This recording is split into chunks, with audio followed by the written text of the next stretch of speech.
भूर्भुवः स्वः तस्य वितुर्वरेण्यं भर्गो देवस्य धीमहि धियो यो नः प्रचोदयात्। ओम ओम नराशंसं सुधृष्टमं अपश्यं सप्रशस्तमं देवो न सद्म खशम। पुरुषों द्वारा प्रशंसित को उत्तम धारण करने वालों में सर्वोत्तम को मैंने देखा, विस्तीर्ण सहितों वालों में सर्वोत्तम को, स्वर्गलोक के समान यज्ञ ग्रह को। ये मंत्र जो लिया गया ऋग्वेद के प्रथम मंडल के 18वें सूक्त का 9वां मंत्र है। तो जैसे कि ये 18वां सूक्त का 9वां अर्थात अंतिम मंत्र है, क्योंकि 18वें सूक्त में 9 ही मंत्र शामिल इसमें किए गए हैं ईशान परम परमात्मा के द्वारा। इस सूक्त का चूंकि देवता जो है वह 2 हैं, सदस्पति और नराशंस 2 हैं, सदस्पति व नराशंस। सदस्पति का यहाँ पर पहले ही 6ठम मंत्र में यहाँ पर उल्लेख किया गया है, सदस्पतिम अर्थात अच्छाइयों से संपन्न को, और नराशंस मतलब ऐसा व्यक्ति जो कि प्रशंसित हो। ये 2 यहाँ पर मुख्य विषय हैं। और इसका जो छंद है वो गायत्री है और स्वर षड्ज है। यहाँ पर फुटनोट लिया जा रहा है। पहले, पुरुषों द्वारा प्रशंसित को उत्तम धारण करने वालों में सर्वोत्तम को मैंने देखा, विस्तीर्ण सहितों वालों में सर्वोत्तम को। तो इस मंत्र की यहाँ पर व्याख्या की गई है। ईशान परम परमात्मा अर्थात ईश्वर सृष्टि बनाकर उसमें मनुष्यों को उत्पन्न करके उससे विमुख नहीं हो गया है, अपितु वह सृष्टि में अपने बनाए गए जन सामान्य पर दृष्टि रखता है। यानी यहां पर अपन ये देखें कि ईशान ने हम मनुष्य को बनाया, कहते हैं भाई ईश्वर अंश जीव अविनाशी, हम उसका अंश है।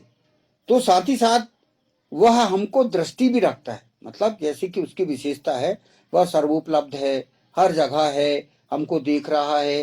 तो वास्तव में ये बात यहाँ पर बिल्कुल सटीक बैठती है कि जन सामान्य पर वो दृष्टि भी रखता है। मतलब उसका जो सीसीटीवी कैमरा है वो अप्रत्यक्ष रूप से हम पर जो है घूमते रहता है। ये यहाँ पर बात कही गई, क्या कहा गई है कि वह जो है हमें देख रहा है। किंतु ईशान परम परमात्मा की दृष्टि में स्थान बनाने के लिए इस मंत्र में बतलाई गई प्रमुखतः निम्न विशेषताएं अपने अंदर उत्पन्न करना आवश्यक है। तो ईशान परमात्मा किसे देखता है, माने जिस पर विशेष दृष्टि किस पे रहती है। ईशान परम परमात्मा ईश्वर जो है वह विशेष रूप से किसे देखता है, ये यहाँ पर बताया गया है। तो ऐसे कौन से लोग हैं जिनको ईशान विशेष रूप से नजर रखता है, तो यहाँ पर पहला बताया गया है। पहला, व्यक्ति पुरुषों द्वारा प्रशंसित हो, नराशंसम, जो व्यक्ति जन सामान्य के मध्य अपने कार्यों से प्रशंसा प्राप्त करता है, ईश्वर भी उस पर दृष्टि रखता है। यानी पहली विशेषता यहां बताई गई है कि व्यक्ति दूसरे द्वारा प्रशंसित लोग उसको अच्छा कहें, उसकी जो है निंदा ना करें बल्कि उसकी प्रशंसा करें, चाहे पुरुष हो चाहे औरत, उसकी जो है प्रशंसा होना चाहिए। ईशान उस पर दृष्टि रखता है, ये पहला बताया गया। दूसरा है, उत्तम धारण करने वालों में सर्वोत्तम को, सुधृष्टमम, व्यक्ति को अपने जीवन में कुछ भी कचरा कूड़ा धारण नहीं करना है, अपितु उत्तम ही धारण करना है। उत्तम उत्तम बातें धारण करने में आगे रहना है और सर्वोत्तम बनाना है। यानी यहाँ पर जैसे हम ग्रहण करते हैं, धारण करते हैं, तो धारण हम करें अच्छी अच्छी बातें धारण करें, कुछ भी कूड़ा कचरा जो भी गंदगी अपन को धारण नहीं करना है। यहाँ पर ईशान परमात्मा कहता है कि अच्छी अच्छी बातों को जो धारण करता है ऐसा व्यक्ति, वह व्यक्ति सर्वोत्तम है, उस पर नजर रखता है ईशान परम परमात्मा। ऐसे जो कि अच्छी बातें धारण करने वाला हो। तो ये दूसरी बात। तीसरी बात, विस्तीर्ण हितों वालों में सर्वोत्तम को सप्रथस्तमम, अर्थात ईश्वर ऐसे व्यक्तियों पर अपनी दृष्टि नहीं रखता जो संकीर्ण मानसिकता और तंग दिल हो। अपना दिल बड़ा रखना तथा उसी प्रकार जनहित करना आवश्यक है। यानी तीसरी बात, तीसरी विशेषता, ऐसे व्यक्ति पर विशेष रूप से दृष्टि ईशान परम परमात्मा रखता है जिसका दिल बड़ा हो और वो जनहित में लगा हुआ हो। छोटी मानसिकता वाला, ऊंची मस्तिष्क वाला व्यक्ति ईशान परम परमात्मा पसंद नहीं करता। तो यानी यहां पर इस मंत्रांश में यह बताया गया है कि ईशान परम परमात्मा अर्थात ईश्वर की दृष्टि किस पर विशेष रूप से रहती है और किस पर कुदृष्टि रहती है। यानी जो निंदनीय काम करने वाले हैं उन पर ईशान कुदृष्टि रखता है। दूसरा, जो कुछ भी कूड़ा कचरा धारण करते हैं, मतलब कुछ भी देख रहे हैं, कुछ भी बोल रहे हैं, कुछ भी गलत काम कर रहे हैं, ऐसे पे व्यक्ति देखता तो है लेकिन उनकी दृष्टि जो है वो विशेष रूप से नहीं रहती। फिर तीसरा, ऐसे व्यक्ति पे विशेष दृष्टि रहती है जो बड़े दिल वाले हों, जिनकी मानसिकता संकीर्ण ना हो, छोटे दिल वाला ना हो, बल्कि वो बड़े दिल वाला हो और जिसका मतलब विजन बड़ा हो। ऐसे व्यक्ति जिनका विजन बड़ा हो, तो ऐसे में विशेष दृष्टि ईशान परम परमात्मा ईश्वर रखता है। और जिसका छोटा दिल हो वो कोई व्यक्ति विशेष ध्यान ईशान नहीं देता। मतलब दृष्टि तो रखता है क्योंकि वो हर जगह उपलब्ध है, लेकिन वो जो है विशेष नजर ईशान उन पर रखता है जो कि व्यक्ति प्रशंसित हो। पहला क्रम उनका है जो कि प्रशंसित हो, ऐसे जिनकी जो है बहुत नाम हो, जिनका हर लोग के दिलों में निवास करता हो, ऐसा व्यक्ति, जिनकी प्रशंसा रात दिन से हो रही हो, ऐसा व्यक्ति पहली। दूसरा है जो कि अच्छा धारण करता हो, उत्तम धारण करता हो, मतलब अच्छी बातें धारण करता हो, जो संस्कारित हो। ऐसा व्यक्ति जो कि संस्कारित हो, जो कि माने जैसे कि अपन कहते हैं कि जिसके अच्छे संस्कार हो, जो अच्छा ग्रहण करता हो और वो अपना जीवन बिताता हो। फिर तीसरा हो जिसका विजन बहुत बड़ा हो, जिसका दृष्टिकोण बहुत बड़ा हो, जो भूत भविष्य वर्तमान देख के चलता हो और जो संकीर्ण मानसिकता ना रखता हो, बल्कि विस्तार से अपना ज्ञान बढ़ाते हुए अपने दिल को बड़ा रखते हुए जनहित करने वाला। ऐसी जो तीन विशेषताओं वाले व्यक्ति पर ईशान परम परमात्मा विशेष दृष्टि रखता है। और इसके विपरीत अपन सोच ले, उस पर कुदृष्टि रहती ईशान परम परमात्मा। तो ये इस मंत्रांश में ये बताया गया। इसीलिए हमें इन विशेषताएं जो बताई गई हैं उसके आधार पर हमें अपना जो है जीवन बिताना है। हम, क्योंकि वेद एक जीवन व्यवस्था है।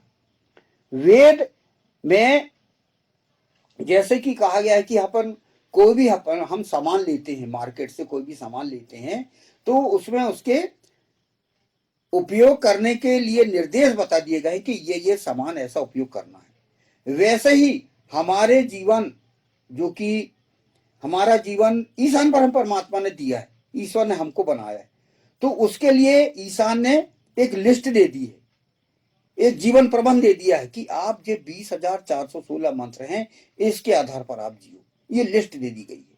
ये एक सलाह है ईशान के द्वारा, क्योंकि वो भी एक लोकतांत्रिक व्यवस्था चाहता है। वो भी किसी को ये जबरदस्ती नहीं थोपता, वो भी एक मंत्र, मतलब एक मंत्रणा है। तो ईशान पर परमात्मा ने एक लिस्ट दे दी है कि इसके आधार पर आप अपना जीवन प्रबंध चलाइए। ऋग्वेद, यजुर्वेद, सामवेद, अथर्ववेद, चारों मंत्र जो कि भाग किए गए हैं 20,416 मंत्र में, ये एक क्या है, मैनुअल है जी। मतलब एक आपको लिस्ट दे दी गई कि ये आधार पर ये पढ़ते हुए आप अपना जीवन जियो, और जो इसके आधार पर नहीं जीता तो वो नुकसान उठा रहा है। ये हम यहाँ पर देखते हैं। तो यहाँ वही मंत्र में मंत्रांश बताया गया है कि ईशान दृष्टि तो रखता है लेकिन किस पर विशेष दृष्टि रखता है, ये ऐसे इतने लोगों पर रखता है। तो इस पे हम, यदि उसकी नजरों में हम अच्छे बनना चाहते हैं तो ये विशेषता हमारे अंदर हमें उत्पन्न करना होगा, तभी हमें ईश्वर का अनुग्रह प्राप्त होगा। ये यहाँ पर वेद हमको ये सलाह देता है। अब जो है इसका अगला फुटनोट है, स्वर्ग लोक के समान यज्ञ ग्रह को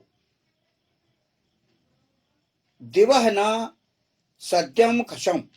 तो ये बताया गया है ईशान पर परमात्मा की दृष्टि में बने रहने के लिए यह बहुत महत्वपूर्ण विशेषता है जो व्यक्ति को अपने अंदर उत्पन्न करनी है। व्यक्ति को अपने ग्रह में इतने सत्कर्म श्रेष्ठ कर्म करने हैं कि उसके ग्रह का वातावरण स्वर्गलोक के समान हो जाए। अपने ग्रह का वातावरण नारकीय बनाने वाला व्यक्ति कभी ईशान परम परमात्मा या ईश्वर का अनुग्रह नहीं प्राप्त कर सकता। वर्तमान समय में यह विशेषता उत्पन्न करना बहुत बड़ी चुनौती है। अब यहाँ पर इसमें बताया गया है कि आपका जो परिवार है, आपका जो जीवन है, आपका जो ग्रह है, वह ऐसा होना चाहिए कि स्वर्ग जैसा होना चाहिए।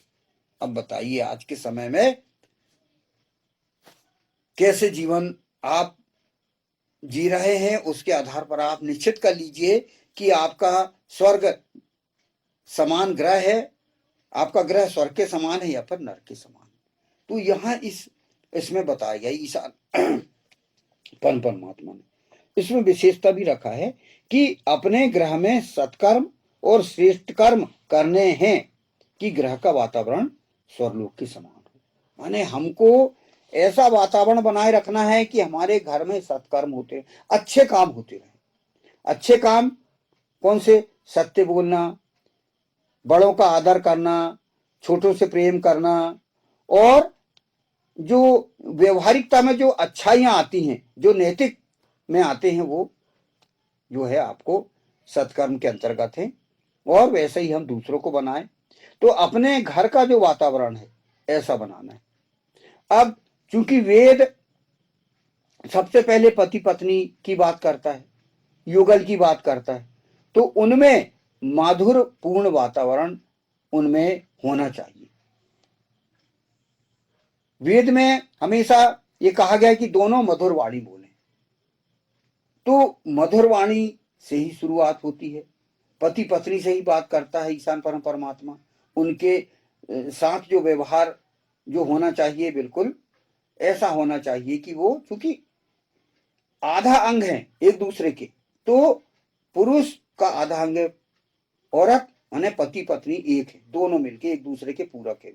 तो उनको पहले विवेक किया गया है। हम देखते हैं कि पुराणों में हम देखते हैं कि भगवान विष्णु के साथ लक्ष्मी जी जुड़ी हुई है, भगवान शंकर के साथ भगवती पार्वती जुड़ी हुई है, भगवान राम के साथ सीता जुड़ी हुई है, और भगवान कृष्ण के साथ 16,108 पटरानियां पूरा उनकी जो है पत्नियां जुड़ी हुई है। तो मतलब हम उनसे मार्गदर्शन ले सकते हैं, उनके जीवन से हम ये ले सकते हैं कि उनमें कितना कॉम्बिनेशन है।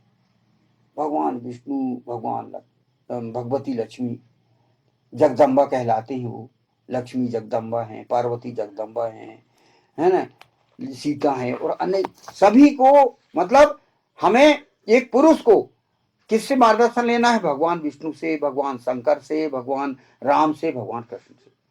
और औरतों को किससे लेना है? भगवती लक्ष्मी से, फिर पार्वती जी से, सीता जी से, और अन्य जो श्री कृष्ण भगवान की जो भी उनकी रानियां हैं। तो औरतों को उनसे गाइडेंस लेना है और पुरुष को इनसे लेना है। तो सबसे पहले इन दोनों का ही अच्छे से व्यवहार बना रहे, उनमें कॉम्बिनेशन बना रहे। ये सबसे पहले पुरुष और औरत को सबसे पहले ये देखना है। और उसके बाद फिर बच्चे हुए, संतान हुए, तो उनको संस्कार डालना है, और संस्कारित वातावरण बना के हमारा परिवार भी स्वर्ग जैसा हो जाएगा। और यहाँ कहा गया कि यज्ञ ग्रह कहा गया है। यज्ञ मतलब जहां हम अच्छे कर्म करते हैं, अच्छे काम करने का घर हो हमारा, तो इसको हमें पूरी तरह से स्वर्ग के समान बनाना है। तो हम अपन इस मंत्र को पढ़ के और समझ के हम किस प्रकार हम अपने जीवन को, अपने जो वातावरण है हम कैसे लें, ये हमको ये देखना है। क्योंकि आज के जो वर्तमान समय में ये वातावरण जो है वो कैसा बनाया जा सकता है, ये हम देख सकते हैं। तो यह जो मंत्र है ये आपको अच्छे से समझना है और स्वर्लोक के समान अपने ग्रह को देखना है और उसमें पूरी तरह से, चूंकि ईशान भी हम पर अच्छी दृष्टि रखता है, तो ये हमें ध्यान देना है। तो यहाँ पर ये जो 18वें सूक्त का जो मंत्र है नवम, ये समाप्त हुआ। क्योंकि 18वें सूक्त में पूरे 9 मंत्र हैं, तो इसका समापन भी यही होता है। कैसे कि आपको सबसे पहले अच्छाइयों से संपन्न होना है और फिर प्रशंसित होना है। तो ईशान परमात्मा भी यहाँ पर कह रहा है कि भाई वह दृष्टि किस प्रकार की रख रहा है ईशान परमात्मा, तो यहाँ पर बताया गया है 9वें मंत्र के अंत में, सूक्त के अंत में। पुरुषों द्वारा प्रशंसित को उत्तम धारण करने वालों में सर्वोत्तम को मैंने देखा, विस्तीर्ण सहितों वालों में सर्वोत्तम को, स्वर्लोक के समान यज्ञ ग्रह को। ओम नरा संसम सुधृष्टमम अपश्यम सपतस्तमम दिवो न सद्यम कशम। ओम।